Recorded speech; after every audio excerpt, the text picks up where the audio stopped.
Hello students, मनसा chemistry में आपका स्वागत है। आज हम चैप्टर 1 स्टार्ट करने लगे हैं, periodic table, periodic properties and variation of the properties.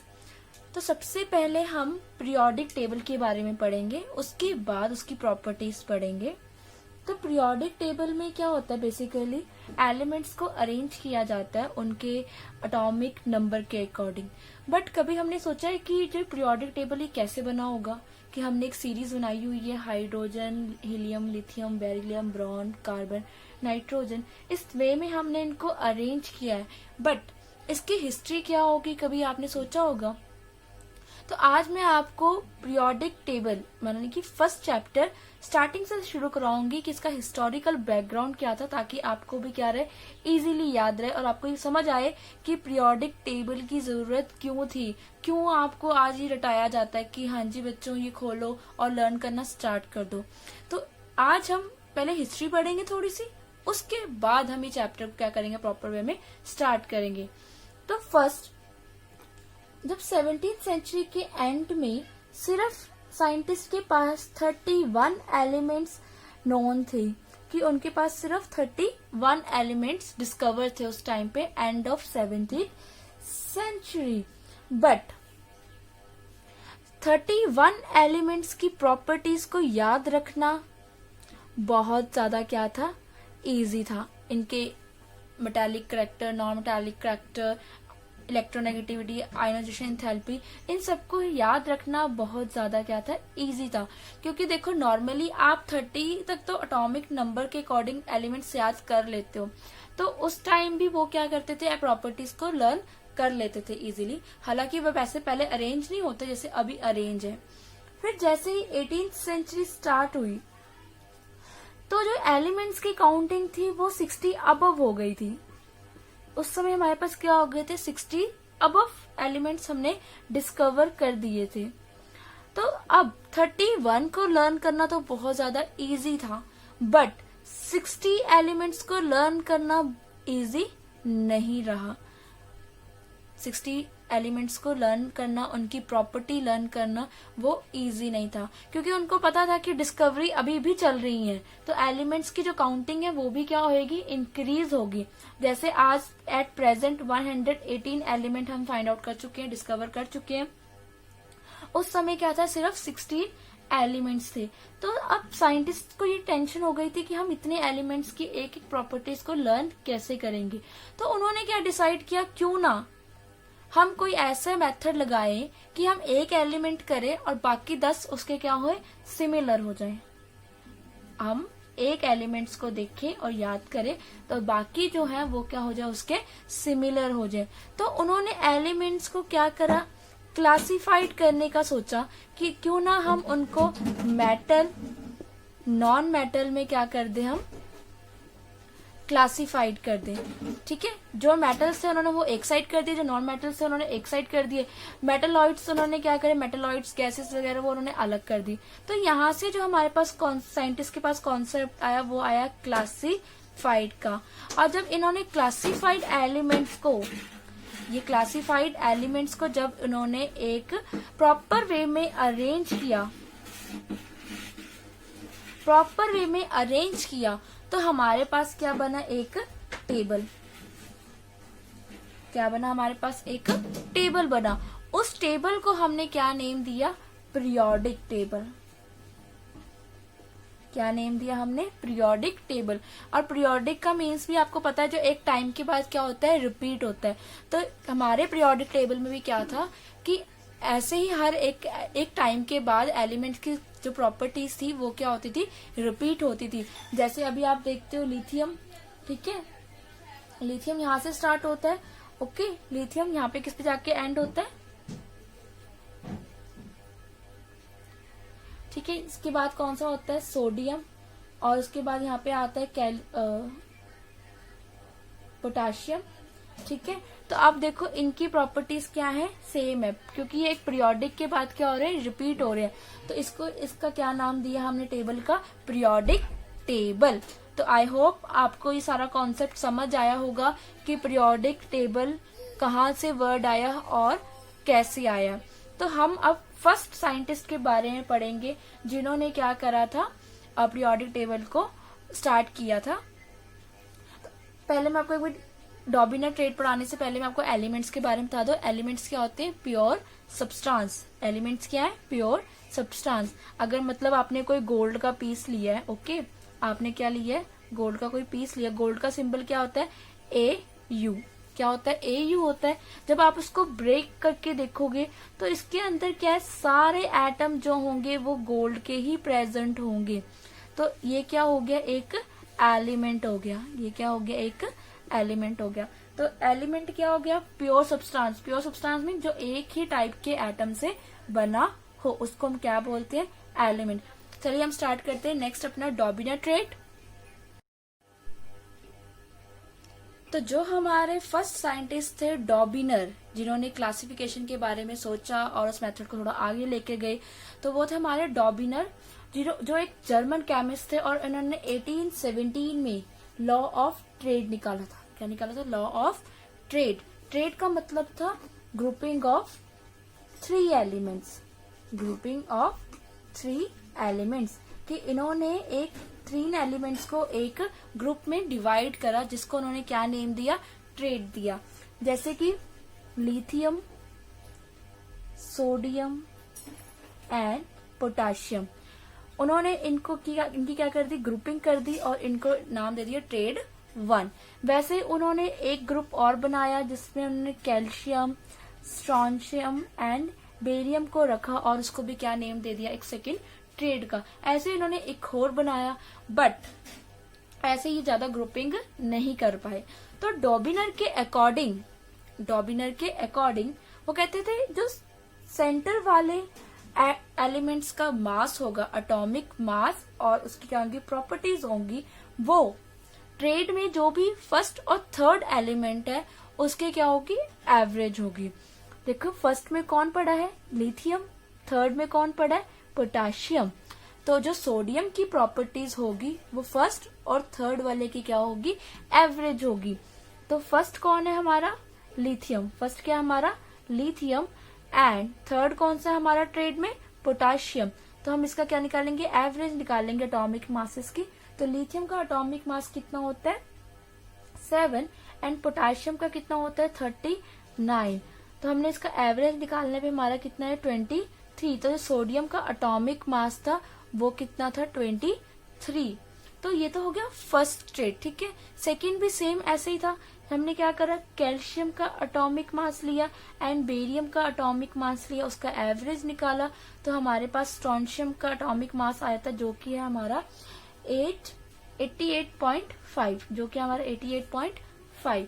तो ये था डॉबिनर ट्रेड का लॉ, जिसको नाम दी गई लॉ ऑफ ट्रेड। क्यों? क्योंकि इसमें 3 एलिमेंट्स की क्या की जाती थी? ग्रुपिंग की जाती थी। बट ये मेथड ज्यादा सक्सेसफुल नहीं हो पाया, ठीक है। इसके बाद उन्होंने क्या करा? नेक्स्ट जो साइंटिस्ट आए थे न्यूलैंड, उन्होंने क्या करा? इसको एक अरेंज करने का, ग्रुपिंग करने का एक न्यू मेथड दिया जो था लॉ ऑफ ऑक्टेव। तो सेकंड हमारे न्यूलैंड एक इंग्लिश साइंटिस्ट थे जिन्होंने 1866 में अपना लॉ निकाला था, लॉ ऑफ ऑक्टेव। क्या निकाला था उन्होंने? Law of Octave. वहां पे ट्रेड था, डॉबिनर जो निकाला वो ट्रेड था। ट्रेड मतलब ग्रुपिंग ऑफ 3 एलिमेंट। अब यहाँ पे क्या? ऑक्टेव। ऑक्टेव का मतलब 8। ऑक्ट का मतलब क्या होता है? 8। तो न्यूलैंड ने कहा था जब भी हम 8th एलिमेंट को लेंगे तो 8th एलिमेंट की जो प्रॉपर्टी होगी वो क्या करेगी? फर्स्ट एलिमेंट के साथ मैच करेगी, सिमिलर करेगी। जैसे उसने एलिमेंट्स को अरेंज किया, lithium, beryllium, boron, carbon, nitrogen, oxygen, fluorine. 1 2 3 4 5 6 7। Okay, 7 हो गया। उसके बाद उसने एलिमेंट रखा सोडियम, जो कि क्या पोजीशन पे आया? 8th पोजीशन पे आया। तो सोडियम की जो प्रॉपर्टी थी वो लिथियम से क्या करती थी? मैच करती थी, रिसेंबल करती थी। उसके बाद magnesium, aluminium, silicon, phosphorus, sulphur, chlorine. Chlorine के बाद उसने अरेंज किया पोटाशियम को।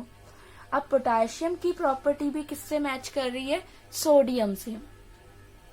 तो इस तरह से उसने क्या करा, लॉ ऑफ ऑक्टेव दिया कि जो 8th एलिमेंट है वो सिमिलर होगा फर्स्ट वाले एलिमेंट से। ठीक है, उसने इसको क्या करा, एक न्यू मोड था, क्योंकि पहले हम सिर्फ 3 एलिमेंट्स को ले रहे थे, अब क्या कर रहे हैं, हम 8 एलिमेंट्स तक काउंट कर पा रहे हैं। बट ये मेथड भी हैवी एटॉमिक मास पे आके क्या हो गया, फेल हो गया। जब हैवियर एटॉमिक मासेस की बात आई तो ये क्या हो गया, फेल हो गया। ये क्या हो गया, फेल हो गया। तो इसके बाद मेंडलीव का पीरियोडिक टेबल आया। मेंडलीव ने अपना पीरियोडिक टेबल एटॉमिक मास के साथ साथ पीरियोडिक फंक्शन के साथ रिलेट किया। ओके, क्योंकि जो डॉबिनर थे एंड न्यूलैंड थे वो दोनों क्या कर रहे थे, सिर्फ और सिर्फ एटॉमिक मास को लेके चल रहे थे। बट जो हमारे मेंडलीव थे वो, उनका जो फुल नेम था, पहले हम फुल नेम देख लेते हैं। क्या है उनका फुल नेम, है उनका डेमिट्री मेंडलीव, जो कि एक रशियन साइंटिस्ट है, रशियन केमिस्ट है। इन्होंने 1871 में अपना पीरियोडिक टेबल दिया था, पब्लिश करवाया था। इन्होंने अपने पीरियोडिक टेबल में खास काम क्या किया, जो एटॉमिक मास था उसको किससे रिलेट करा, पीरियोडिक फंक्शन से। Enthalpy, electronegativity, electron gain enthalpy,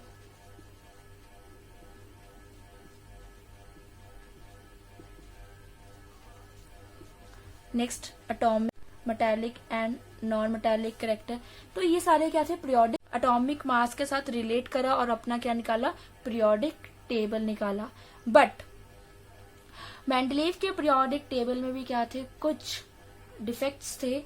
एक तो वो हाइड्रोजन की पोजीशन को डिसाइड नहीं कर पाया था। सेकेंड, वो आइसोटॉप की पोजीशन डिसाइड नहीं कर पाया था, फिक्स पोजीशन।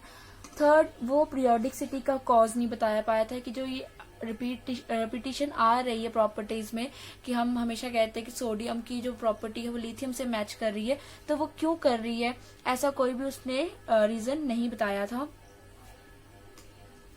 फोर्थ वन, उसने क्या करा कि कुछ एलिमेंट्स ऐसे थे जिनकी प्रॉपर्टी सेम थी, बट उनको क्या करा, उसने सेपरेट कर दिया था। ऐसे ही और कोई भी और बहुत सारे डिफेक्ट्स थे मेंडलीव के पीरियोडिक टेबल पे, जिसको मेंडलीव के बाद जिसने मॉडर्न ने क्या करा, उनको सही किया था। नेक्स्ट हम पढ़ेंगे मॉडर्न के बारे में। तो नेक्स्ट जो हमारा है वो है मॉडर्न पीरियोडिक टेबल, जिसे हेनरी मोजले ने पब्लिश किया था 1913 में। ओके, तो अगर ये पेपर में क्वेश्चन आए कि who is the founder of the modern periodic table, that's a Henry मोजले। कब किया था उन्होंने, 1913 में। तो उनके अकॉर्डिंग, ठीक है, properties of the elements are periodic function of the atomic number not मास।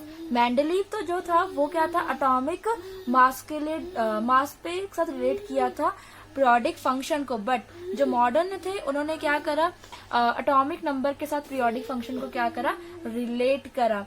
और साथ में एक बात ये भी कही कि अगर हम एलिमेंट्स को इंक्रीजिंग ऑर्डर में लगाएं एटॉमिक नंबर के,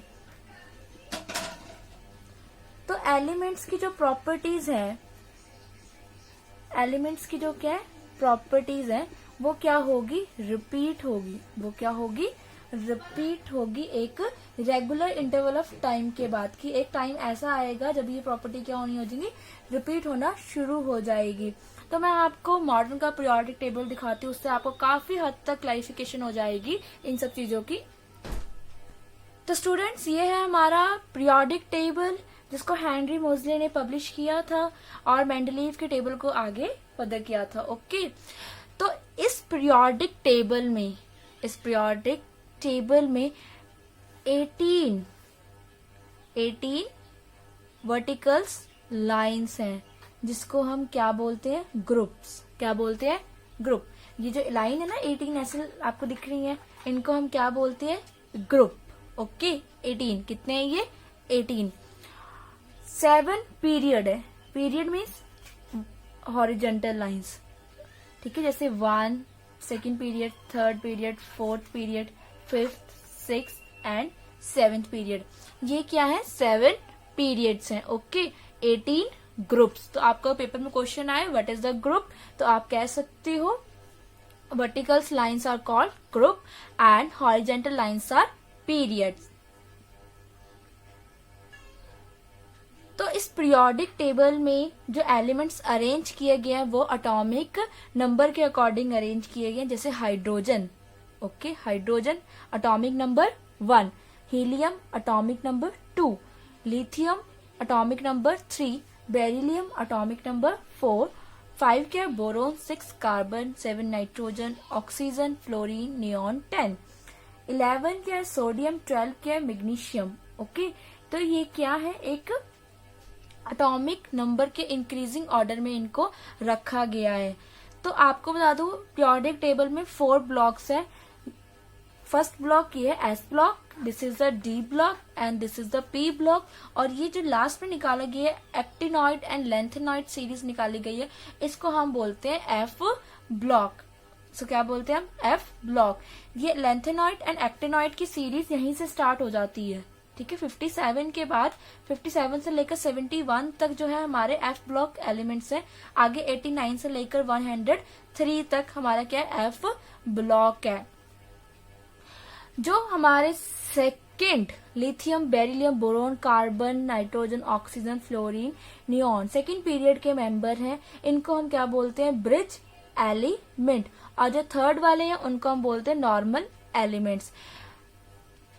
फर्स्ट 2 और यहाँ से 13 से लेकर 17 तक हम बोलते हैं इनको रिप्रेजेंटेटिव एलिमेंट्स।